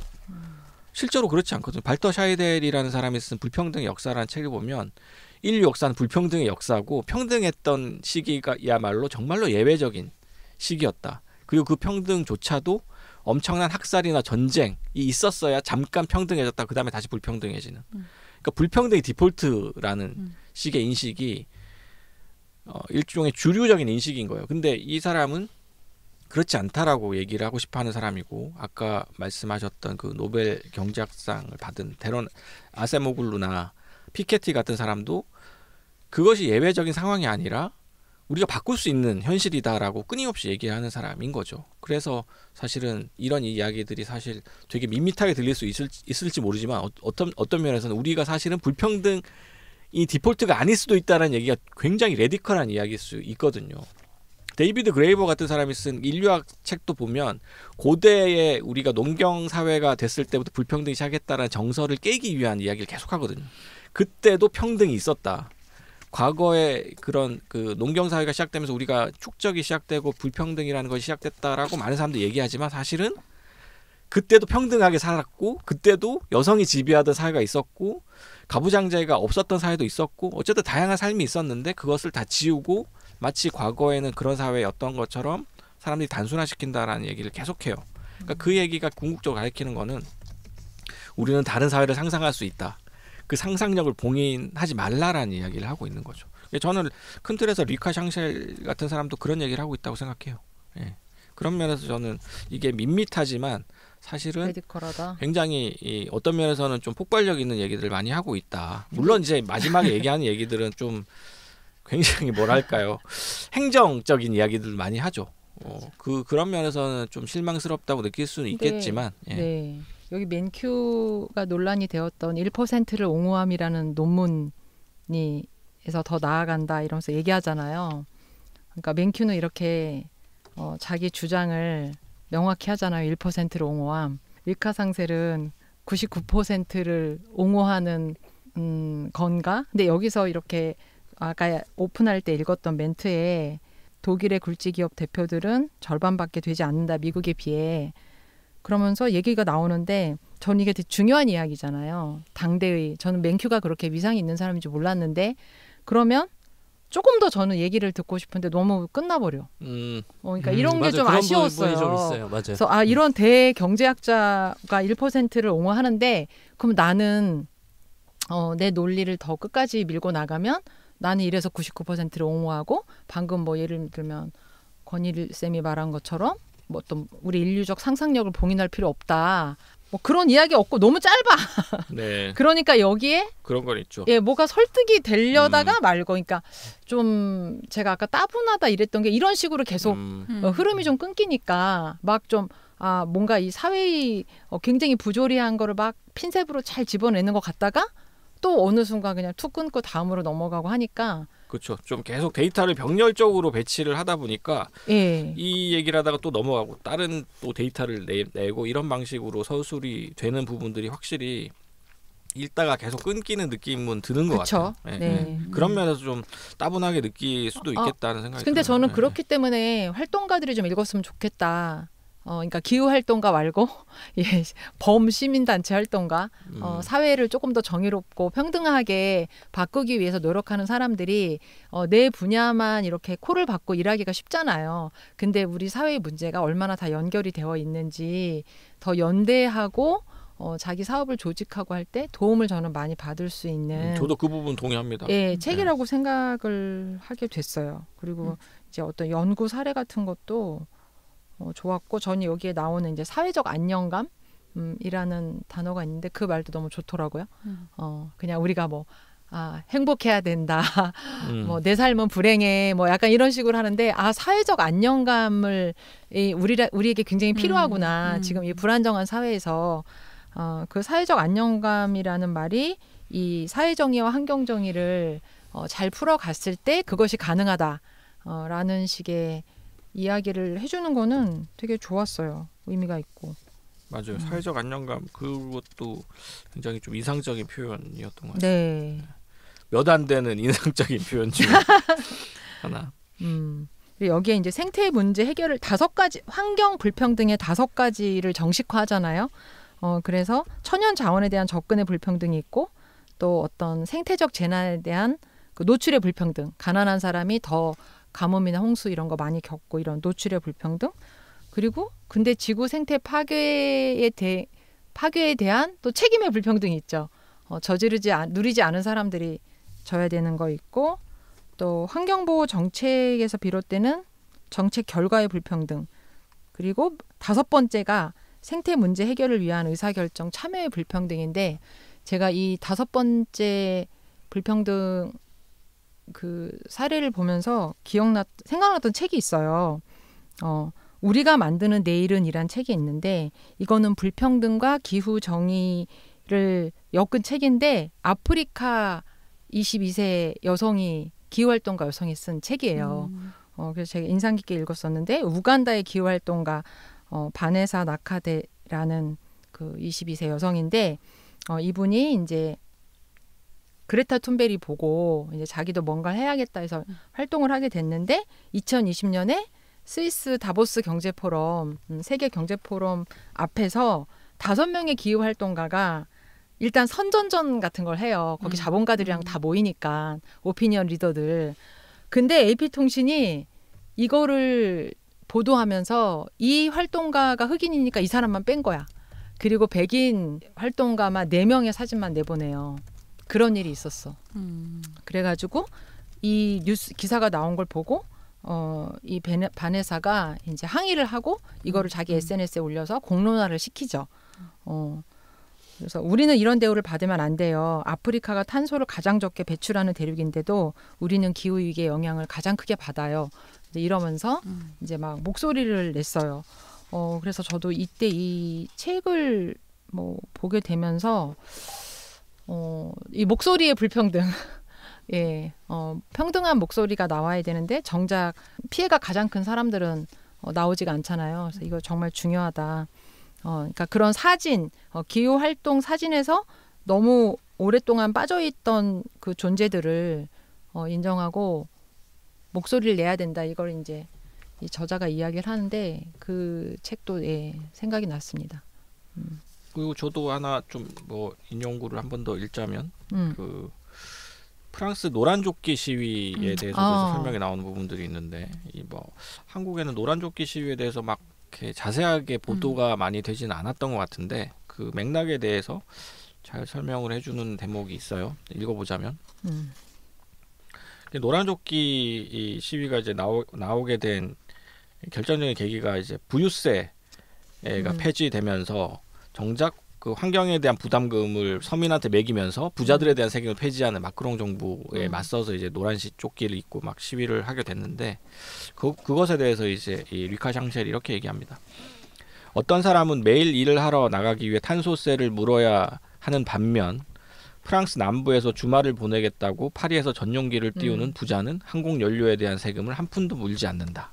노란조끼 시위에는 21세기의 세제 개혁이 절대 취해서는 안 되는 방식을 가르쳐 준다는 점에서 연구할 만한 가치가 있다. 뭐 이런 이제 얘기를 하면서 이 노란조끼 시위가 결국은 어떤 부분에서 문제적이었는지를 잘 설명을 해주고 있는 것 같아요. 또 그런 부분들도 인상적이었고 그리고 254쪽 보면 그 폴 리케르의 인정의 과정을 인용을 하면서 집단은 단순히 최소한의 물질적 자원에 대한 접근을 보정하기만 하면 사회를 이룰 수 있는 것이 아니다. 집단은 사회적 인정 욕구를 충족시켜야만 한다. 라는 얘기가 나와요. 일단 경제학자가 폴 리케르를 인용하는 건 나 처음 봤습니다. 베블런 인용하는 건 그래도 가끔 있어요. 계속 처음 보는 게 나오네요. 근데 리케르는 철학과 출신도 잘 모르는 경우들이 많고 어쨌든 되게 잘 인용되지 않는 철학자거든요. 근데 어쨌든 굉장히 중요한 철학자죠. 근데 그래서 리케르를 보고 제가 눈을 의심을 했는데 이 리케르가 쓴 책을 인용을 하면서 결국 사람은 빵만으로 살 수 없다. 경제적인 문제만으로 사람들은 존엄할 수 없다라는 이야기를 경제학자가 하고 있고 사실은 맞는 얘기죠. 근데 그 맞는 얘기를 해줄 수 있는 경제학자가 87년생의 경제학자가 있었다라는 것이 저는 약간 뭉클한 거예요. 아니 근데 이거 아는 만큼 모든 책이 아는 만큼 보이지만 권일 쌤은 많은 배경 지식이 있고 여기 언급되는 인물 하나하나가 어떤 존재인지를 아니까 더 그러니까 감동이 컸을 것 같아요. 이게 그냥 겉핥기만 보면은 진짜 그냥 뻔한 얘기 같기도 하거든요. 예를 들어서 뭐 대안도 보면은 뭐 에너지 협동조합, 그러니까. 공공 뭐 에너지 뭐 다 이제 우리나라에서 별평등을 생각하는 어떤 기후에 대해서 말하는 사람들이 다 할 법한 얘기들 뭐 대안으로 제시한다든지 뭐 통계들도 약간 그럴 수도 있는데 자세히 보아야 소중한 책인 거예요, 이게. 그것도 그렇고 배경 지식이 좀 있어야 됩니다. 이런 그 학제간 이런 융합적인 이런 발상들은 굉장히 짧게 언급하고 나머지 주장은 괄호에 넣어놓은 반면에 아까 얘기했던 그 지루하고 다소 장황한 국가의 역할과 그 어떤 디테일에 대해서는 이제 본인이 잘할 수 있는 얘기다 보니까 굉장히 그 풍부하게 이제 인용도 해서 이렇게 한단 말이에요. 그러니까 전체적으로 밸런스로 봤을 때 그런 약간 번뜩이는 그런 어떤 학제 간의 융합적인 사고들은 진짜 잘 봐야 이게 현미경으로 봐야 이제 이게 이런 의미였구나. 그리고 약간 권일님의 고평가 이유에는 약간 나이에 따른 레버리지도 좀 있는 것 같아요. 이게 만약에 이게 87년생이 아니라 57년생이나 47년생 학자였다면 이렇게까지 흡족해 하셨을까? 피케티가 썼다면은 좀 뭐 피케티 마이너스 아니에요? 뭐 그렇게 생각했겠죠. 여기 루카 상셀 얼굴도 나온다. 책 날개. 잘생겼어요. 영화 배우 같은데요? 미남이에요, 미남. 유튜브 영상도 봤는데 작년에 그 오세훈 시장의 무슨 맞아 그거 그 디딤돌 뭐 이런 소득 그 관련된 행사에 와서 토론을 했더라고요. 거기만 간 게 아니라 여러 이제 어떤 학회나 이런데 작년에 참석을 하고 가셨던데 되게 젊은 얼굴이더라고요. 여기서 그 기후 위기에 대한 책임을 논증하는 대목에서 저자가 약간 짜증을 내는 것 같은 기분이 들었어요. 그러니까 예를 들면 뭔가 세대 간의 문제로 이걸 환원하는 어떤 책임론이라든지 아니면 국가와 국가, 뭐 1세계와 3세계 국가 사이의 어떤 부채 문제로 이 문제를 그 쉽게 해석하는 것에 대해서 반복적으로 약간 짜증을 내요. 그거 그렇게 보면 안 돼. 이러면서 중요한 거는 그 세대 안에 세대라고 해서 그 세대가 모두가 같은 피해자거나 가해자가 아니라고 그그 안에서 뭔가 다른 계층이 있다는 얘기를 여러 번 얘기를 하기도 하고 또 국가 간의 책임을 논할 때도 국가 간의 그런 걸 따질 게 중요한 게 아니라 갈수록 이 문제가 국가 내부의 문제 국가 내부의 다양한 계층 간의 문제로 그것이 더 중요하다 이 얘기를 강조하거든요. 그러니까 결국에 근데 이 사람이 그 강조한 포인트들이 뭐냐면 국가 안에 뭐 혹은 세대 안에 다른 계층 결국 계급 얘기를 하고 있는 거예요. 그러니까 이거는 그런 식으로 쉽게 어떤 그 큰 단위로 환원해서 문제를 풀어가는 것에 대한 어떤 그 식상함에 대한 짜증 이런 게 계속 나와서 이 사람이 뭔가 굉장히 그 해체해서 정확히 들여봐야 된다라는 이야기를 하고 있는 것 같아요. 그 노란 조끼 시위에 대해서 비판할 때도 좀 진보적인 지식인들은 대개 자국 정부에 대해서 좀 더 비판적이거든요. 박한 평가를 하거든요. 이 사람이 프랑스 사람이다 보니까 프랑스에서 일어난 일에 대해서 좀 더 단호하게 혼을 내죠. 그러면서 이제 약간 그 프랑스 정부가 이걸 잘못했다. 근데 여기서 잘한 사례도 들거든요. 근데 그 잘한 사례가 어디 무슨 우리가 알 법한 그런 잘 사는 나라가 아니라 인도네시아 정부의 사례를 갖다가 들면서 인도네시아가 이걸 이렇게 잘했다. 프랑스가 못한 걸 얘는 이렇게 풀어냈다라고 이야기하는데 야 저런 사례까지 알고 있구나. 저런 사례가 우리가 상상하기 쉽지 않은 나라의 사례인 거잖아요. 그러니까 이 사람이 굉장히 연구에 좀 깊이가 있고 굉장히 좀 풍부한 사례들로 자기 설명을 뒷받침하고 있구나. 거기서 약간 좀 좋았다.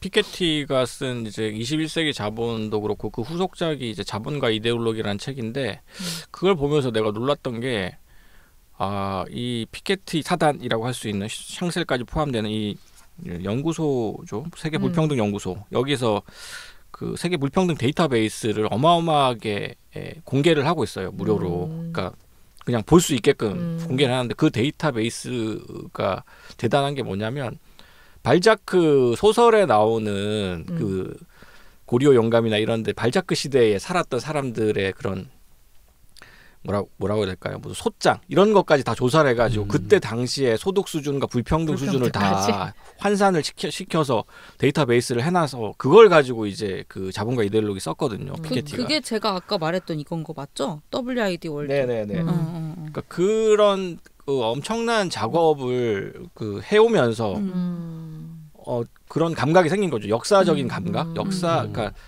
딱 이 한 시점에 그 데이터만 가지고 얘기하는 경향이 많은데 경제학자들이나 사회과학자들은 이 사람들은 거의 뭐 한 세기가 넘는 시간 동안 어떻게 변해 왔는지 우리 사회 인류의 불평등이라는 것이 어떻게 바뀌어 왔는지 이런 것들을 얘기한다는 점에서 굉장히 긴 호흡에서 얘기를 하고 있다. 이 프랑스 그 피케티와 주변에 있는 일군의 학자들이. 그래서 그런 그 감각이 있는 것 같아요. 이 리카 샹셀 역시도. 그래서 일단 호흡이나 보는 시야가 상당히 넓다. 미국에 한정되거나 혹은 뭐 서구 세계에 한정된 것이 아니라 다양한 사회에서 일어나고 있는 것들을 그래도 보려고 하는 그런 부분들이 좀 좋았던 것 같고, 다만 이제 좀 아쉬웠던 부분은 이 양반이 좀 대안이라는 측면에서 탈성장이라는 대안을 얘기하지 않더라고요. 그러니까 결국은 우리는 계속 성장과 개발은 해야 되는데 그것을 지속 가능하게 어떻게 할 수 있느냐, 그것을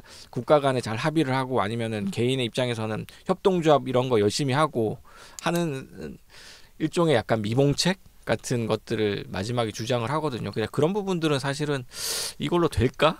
이게 됐으면은 벌써 되지 않았을까 하는 생각이 좀 들었습니다. 그래서 그것이 이 리카 샹셀과 피케티의 한계가 아닐까 싶어요. 피케티도 사실은 대안으로 제시하는 게 세금이거든요. 부자들에게 세금을 매기면 이 문제가 어느 정도 해결될 수 있다고 얘기하는데 유혈혁명 없이 이게 된다고?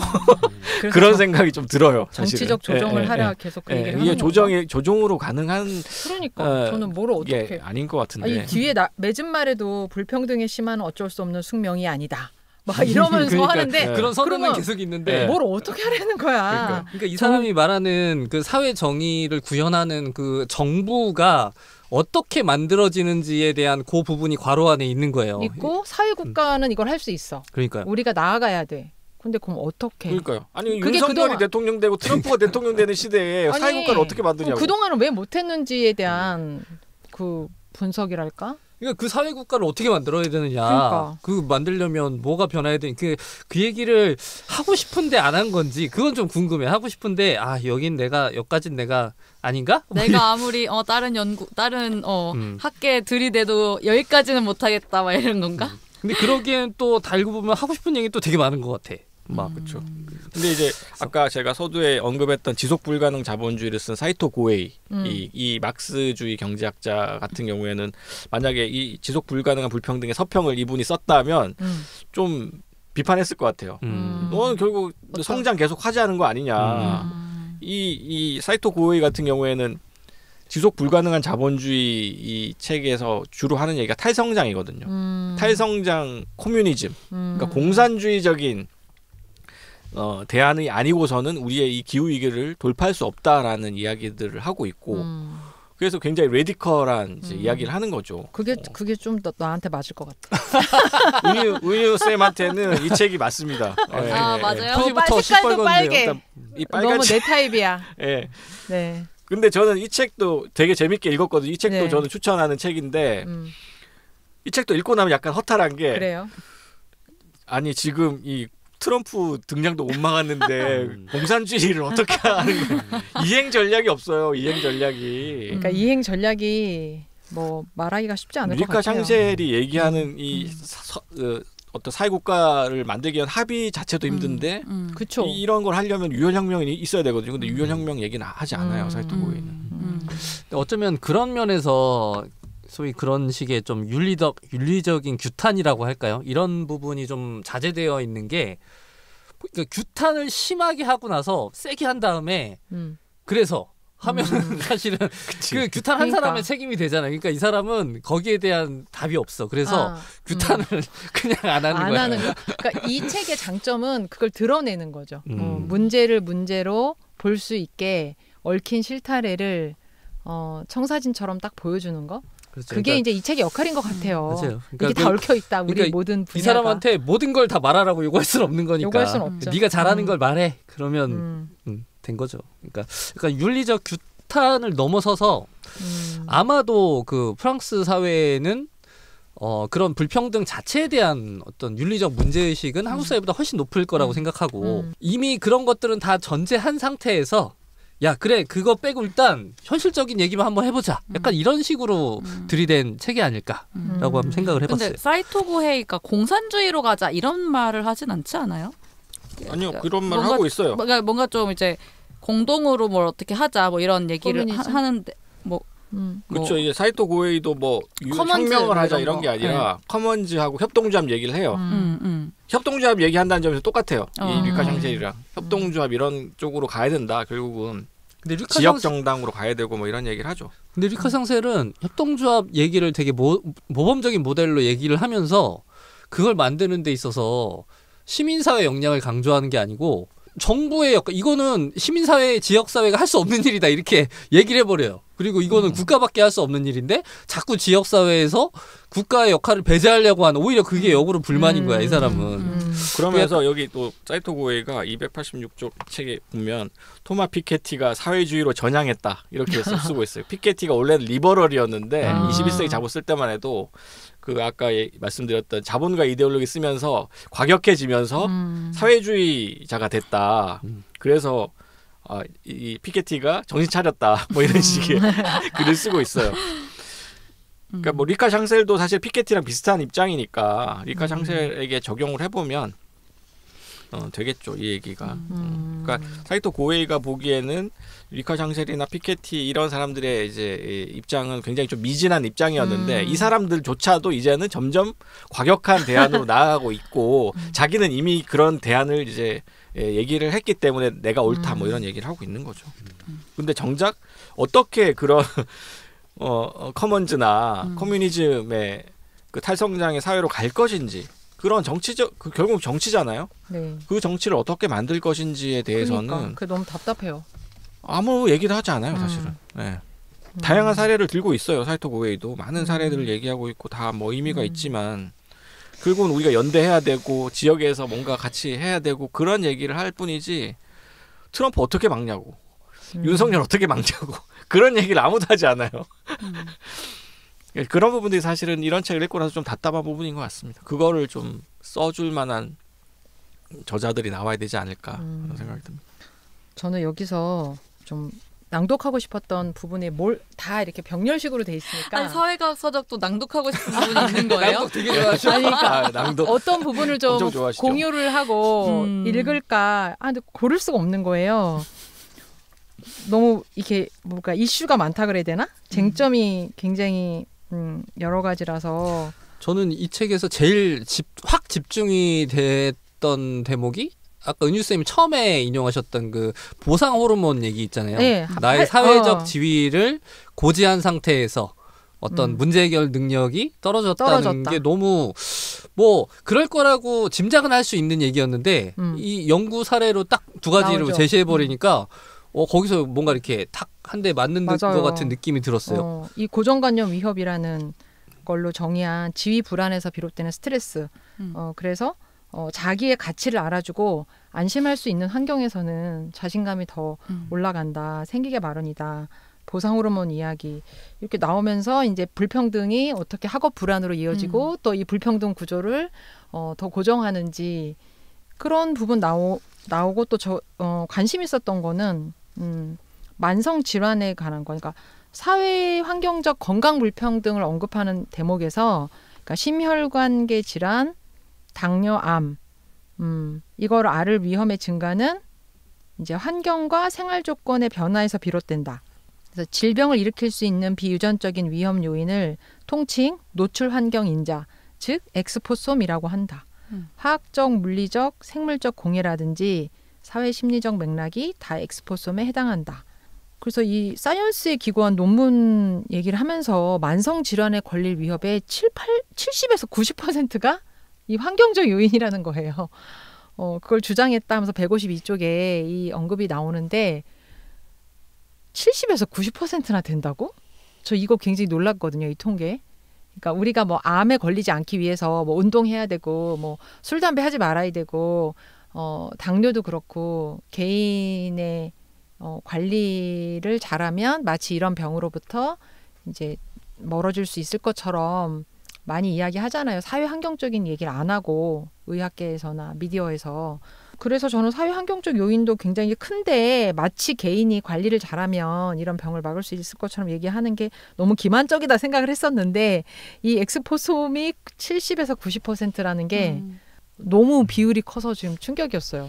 그래서 이런 부분 데이터 나오는 거 되게 이제 집중하면서 읽었어요. 아, 이런 부분. 그리고 아까 그 부분 제가 처음에 읽었던 이게 데이터가 워낙 많이 인용되다 보니까 그 중에 뭐가 제일 인상적이지? 막 이렇게 다시 찾게 되고 막 그러는데 각자 인상 깊었던 어떤 데이터들을 좀 막 들으니까 약간 가치가 더 느껴지는 것 같아요. 근데 다 비슷했어.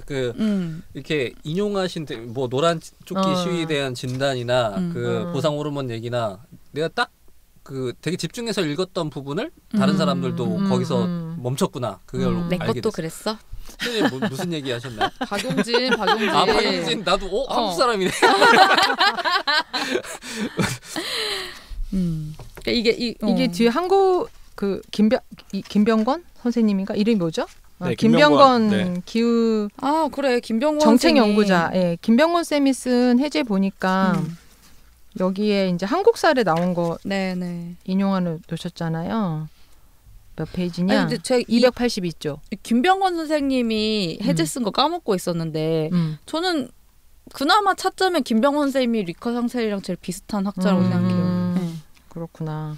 아니 그래서 여기에 상쉘 등이 분석한 한국의 사례를 보면 2021년 기준으로 한국 국민 1인당 연간 탄소 배출량은 14.7톤이지만 소득 상위 10%가 54.5톤, 상위 1%는 180톤, 반면 하위는 50%는 고작 6톤밖에 배출하지 않았다. 이래가지고 제가 여기다 부자들 하여간 이렇게 써놨거든요. 그러니까 이게 국가 간의 문제나 세대 간의 문제가 아니라는 거죠. 그래서 이거를 제가 딱 사진을 찍어가지고 스토리에 올렸다? 그랬더니 저 메시지 몇 개 받았어요. 책 제목 좀 알려주세요. 그래서 또 이렇게 영업이 됐구나. 그렇군. 그러니까 발굴독서단 아무리 이렇게 열심히 떠들어봤자 은유쌤 스토리만도 못할 수 있어. 왜 이래. 책 영업이. 그래도 열심히 떠들어야지. 네, 2권 팔았습니다. 네. 권일쌤이 은유쌤 책을 읽게 했으니까. 그치. 웬만하면 읽지 못할 수도 있을 책을. 그쵸. 저도 이 책을 발굴독서단 추천 도서로 하셔가지고 처음 알았어요. 그래서 저도 뭐 다 읽지는 못해도 막 이렇게 언급되는 책들이 있잖아요. 뭐 언론에서나 페이북 SNS에서나 아니면 친구 추천 뭐 오다 가다 보게 되는 책이 있는데 이 책은 마주치지 못했던 책입니다. 아니 뭐 저도 운유 선생님 덕에 올가 누나 책을 저 혼자였으면 안 읽었을 것 같은 그런 책인데 읽고 되게 재밌게 봤거든요. 뭐 그러니까 이게 발굴독서의 이게 묘미죠. 윈윈이죠, 윈윈. 네. 서로 절대 안 읽을 것 같은 책을 서로 강제적으로 읽히게 만들고 또 그 과정에서 또 엄청 그리고 다 통해. 올가 선생님이 환경운동가시잖아요. 두세이코 누나도 두세이코 누나도 법한 책이네요. 리카 상실이랑 만나게 해주고 싶다 정말. 네. 중요한 건 아닌데 이게 통계 오류가 있어가지고 이게 2쇄 찍으면 좀 수정을 해야 될 것 같은데 2쇄를 찍을 수 있을지 모르겠네요. 우리 발굴독서단이 찍게 합시다. 81쪽에 보면 그 전 세계 소득 불평등 1980년부터 2016년 요 그래프가 있거든요. 네. 그래서 중산층의 몰락이 불평등 수준 이면에 있다라는 이제 통계이고 이게 되게 중요한 자료인데 보면 적나라하게 이제 중산층의 몰락을 보여주는 그래프예요. 그래서 상위 10% 중위 40% 평균 소득 대비 상위 10% 평균 소득 그리고 하위 50% 평균 소득 뭐 이런 식으로 해서 이제 그걸 비교했더니 이제 이런 뭐 큰 차이가 났다 뭐 그거였는데 박스 안에 있는 세 번째 중위 40% 소득을 하위 50% 소득으로 나눈 값이라고 되어 있거든요. 네. 이게 틀렸어요. 뭐예요? 하위 50% 소득을 중위 40% 소득으로 나눈 값이에요. 분자 분모를 착각해서 적은 것 같아요. 그래서 A 대비 B라고 했을 때 분수로 하면은 A가 분모고 B가 분자거든요. 그래서 이제 그 둘 다 분모 자리에 중위 40% 소득 그러니까 중산층이 들어가줘야 되는데 여기서 이걸 헷갈려가지고 잘못 넣은 것 같아요. 출판사 연락하셨어요? 아니요, 뭐 알아서 하겠죠. 모르고 있을 수도 있어. 뭐 지각 있는 출판 사람은 이 팟캐스트를 들어야 돼. 어쨌든 뭐 이런 네. 이제 뭐 그 사소한 뭐 거지만 이런 데이터들도 굉장히 좀 잘 나와 있어요. 이 여기에. 책은 보면. 그래서 이런 부분들이 좀 나중에라도 뭔가 이 문제에 대해서 다시 관심을 가졌을 때 찾아보면 되게 쏠쏠한 이 자료가 맞아요. 될 것이다. 이런 아, 자료들이. 진짜로. 보고 그런 생각이 보고야 들어요. 거의 참고. 네, 그럼 이제 네. 마무리를 할까요? 네, 마무리할까요? 네. 그 마지막으로 저는 뭐 아까 추천 얘기가 잠깐 나왔었는데 네. 책을 누구한테 추천하고 추천하냐? 싶은지를 얘기를 예, 하면서 하면서 마무리를 해볼까 음. 해요. 일단 저부터 말씀드리면 일단 에세이와 소설만 읽는 독자분들께 네. 이 책을 추천드립니다. 추천한다. 물론 힘들겠죠. 읽는데 아니 일단 힘들지 않아요. 어렵지도 않고. 안 어려워. 술술 읽혀요. 난이도만 보면 아주 난이도는 쉽죠. 네. 도파민을 막 자극하거나 아이. 감정을 고양시키는 면이 없기 때문에 음. 이런 책을 이제 익숙하지 않은 분들한테는 좀 힘들 수는 있는데 그래도 굉장히 뭐라고 해야 될까요? 멋부리거나 뭐 난해하게 일부러 현학적으로 쓴 문장이 없어요. 없어. 그래서 굉장히 평이하게 쓰여 있고 그래서 이 문제의 환경 정의나 경제적 불평등에 관심이 있으신 분이면 이거 하나로 일타쌍피로 문제를 들여다볼 수 있다라는 점에서 저는 이건 사실상 교과서의 역할을 할 수 추천합니다. 있다는 생각이 듭니다. 그래서 경제 불평등 교과서. 추천드리고 또 한 번 추천드리자면 박정민 배우님, 박정민 배우님께서 무제 출판사에 택배로 보내야 되는 거 아닙니까? 이 책을 추천해 주시면 또 이런 문제에 평소에 관심이 없었던 분들도 이런 책들을 많이 읽게 되지 않을까. 또 한 분 더 추천드리자면 이재명 대통령께 추천을 드리고 싶습니다. 네. 뭐 그 정도면 될 것 같아요. 네. 네. 저는 아까 했습니다. 시민단체 활동가 동지들과 함께 읽고 싶습니다. 네, 운유님은 이제 시민단체 활동가들이 오히려 이런 책을 읽고 좀 상세한 데이터, 건조한 데이터들을 좀 이야기를 많이 머리에 넣으면 좋겠다 그렇게 말씀하셨고요. 저는 진보 정치가들한테 권하고 싶은데요. 그러냐면 협상력을 얻을 수 있을 것 같아요. 이 책을 통해서. 그러니까 협상력이라는 거는 내 집단, 우리 집단 안에서는 협상할 일이 없잖아요. 다른 우리 집단을 넘어선 사람들을 설득하고 협상할 때 이 책에 나와 있는 어떤 논리 구조나 어떤 통계들 이런 것들이 진영 박 사람들을 설득하는데 어느 정도 협상력을 제공해 줄 것 같다. 그리고 일단 제가 볼 때는 특히 이 기후 문제 같은 경우에는 약간의 도덕적 흥분 상태에 있다는 생각을 들 때가 있거든요. 이 사람들이 뭔가 좀 차분히 진짜 나랑 전제가 다른 사람들에게 설득할 때 뭔가 그런 흥분 상태를 보여주면 협상력을 좀 떨어뜨리는 경우를 좀 종종 봤어요. 그래서 저는 약간 정치와 활동은 조금 정치와 운동은 좀 구분될 필요가 있고 특히나 저는 그 진보 정치하는 분들이 도움을 좀 얻을 수 있는 책이지 않을까라고 생각했습니다. 저는 나머지 토론의 즐거운 멤버들한테 이 책을 권하고 싶습니다. 그래갖고 저희가 기후 관련해서 토론을 좀 한번? 끝장 토론 한번 토즐에서 할 때가 아니 왜 됐다. 자꾸 끝장을 보려고 하세요? 모든 걸 한 방에 끝내려고 하는 아니, 한탕주의자 아니야? 그러니까 그럼 시작하는 토론. 네, 기후 위기는 왜 인식 이상으로 나아가고 있지 못할까에 대해서 사실 좀 얘기를 좀 깊게 나눠보고 싶었거든요. 근데 이 책의 특징이 너무 재밌어서 그 특징 얘기하면 그냥 다 시간 다 하겠다 이런 생각이 들어서 이제 더 얘기를 안 했는데 사실 우리가 했던 얘기에 계속 맴돌고 있었던 주제기는 해요. 그래서 이 주제에 대해서 한번 토즐에서 한번 얘기를 좀 나눠보면 좋겠다는 생각이 듭니다. 네, 그러면 뭐 다른 분들 말씀 없으시면 네. 마무리할까요? 네. 그러시죠. 네. 다음 책을 소개 잠깐 네. 하시죠. 운유 선생님 차례죠. 네. 네, 어떤 책입니까? 저는 다음에 나혜석의 책을 나혜석 하겠습니다. 선생님이요? 네, 나혜석 한국의 페미니즘 고전 읽기 시간입니다. 다음에는. 예, 그래서 나혜석이라는 인물이 좀 뭐라 그럴까 우리한테 가십거리로 소비되는 경향이 좀 있었어요. 그래서 어떤 그 동경 유학을 갔다 온 신여성인데 이제 배우자가 있는데 배우자의 남편과 바람나서 비참한 최후를 맞은 어떤 그런 인물로 소비가 많이 됐는데 나에서 글 쓰는 여자의 탄생이라는 책이에요. 이거 이제 장영훈 선생님이 엮었고 나에석이 쓴 소설, 그다음에 뭐 어떤 그때 당시에 기고했던 글들, 또 이혼에 대한 자기의 입장을 밝힌 이혼 고백장, 그리고 나에석이 그 유럽 세계 일주를 했거든요. 거의 민간인으로는 최초로, 남편이 외교관이라. 그래서 갔을 때 영국의 참정운동권에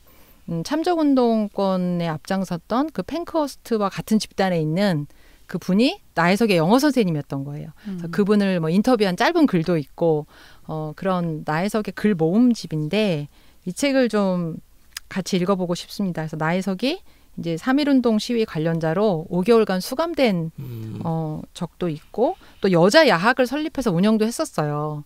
그러니까 활동가이자 독립운동가이자 페미니스트이자 주체적인 삶을 살다간 소설가이자 또 화가죠. 네. 그림 그려가지고 이제 국전에서 상도 받고 이랬는데, 그래서 이런 멋있는 인물입니다. 그래서 우리나라에 지금 이제 뭐 수잔 손탁이나 이런 외국의 페미니스트나 사회 비평가들 많이 인기도 얻고 있고, 그런데 저는 이 가부장제의 디아스포라로 살았던 나에석이라는 인물을 좀 한번 소개하고 싶습니다. 좋습니다. 나에석이라는 이름은 많이 다들 들어봐서 알고 있겠지만 사실은 그분이 쓴 글을 막 읽어보거나 그런 그쵸. 경우들은 많지 않은 것 같아요. 네. 그래서 그분의 삶이 아니라 그분이 직접 썼던 글을 통해서 그 시대를 한번 같이 읽어보는 특히 시간. 이제 죽은 사람 책만 읽는 정주식님의 주식님의 독서는 네. 죽은 사람이 아니면은 인정하지 읽지 않는 않습니다. 그런 건가요? 뭐 그래서- 그렇다기보다는 저는 이게 세월의 풍화를 이겨낸 그런 책들에 네. 자존심을 좀 더 부과하는 편입니다. 네, 그래서 우리 정주식 동지를 위해서 제가 택했습니다. 네. 픽했습니다. 그렇군요. 뭐- 알겠습니다. 피켰다면 소감 한마디 하고 주식님의 알지도 않은 책을 어떻게 소개할 말해요. 아니, 본인을 다음 위해서 주에. 지금 저는 다음 사실은 책을 그 작품 위주로 그 독서를 하는 편이라 네. 그 작가의 삶 같은 건 제 관심사는 아니긴 하거든요. 근데 작품. 물론 그렇죠. 이게 작품이라고 하니까 읽어야죠. 이제 좀 확 네. 가뜩이나 돌아가신 분이라고 하시니까 네. 갑자기 흥미가 생겨서 네. 재밌게 읽어보도록 하겠습니다. 돌아가신 분이니까 네. 일단 주식님의 범위에 들어왔습니다. 들어왔어요. 네, 네. 제가 일부러 신중하게 골랐습니다. 진짜 신중하게 고른 역력한 네. 티가 네. 납니다. 네. 주식 잘알. 네. 네. 알겠습니다. 그러면은 오늘은 여기까지 하고요. 다음 시간에 또 새로운 책으로 찾아뵙도록 하겠습니다. 오늘 다들 고생하셨습니다. 네, 그렇습니다. 수고하셨습니다.